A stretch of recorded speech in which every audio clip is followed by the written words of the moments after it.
கஜகேசரி யோகம் தரும் காரைக்கால் உற்சவம்.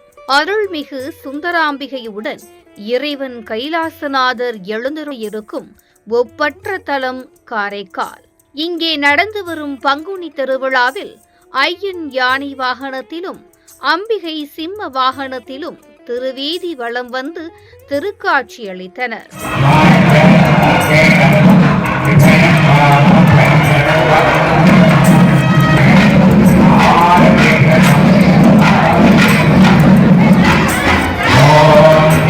கஜம் என்றால் யானை, கேசரி என்றால் சிங்கம். ஈசனும் பார்வதியும் எப்போதும் இணை பிரியாதவர்கள் என்பதால் இப்படி கஜ கேசரி வாகனங்களில் வலம் வருவதை தரிசித்தால் கஜகேசரி யோகம் கிட்டும் என்பது நம்பிக்கை. இந்த யோகம் தடைகள் எல்லாம் நீங்கி எடுத்த காரியங்கள் எல்லாம் கிட்டச் செய்யும் என்கிறது ஜோதிட சாஸ்திரம். இதோ அந்த அரிய திருக்காட்சியை காணுங்கள். கைலாசநாதர் அருளால் கஜகேசரி யோகம் உங்களுக்கும் கிட்டும்.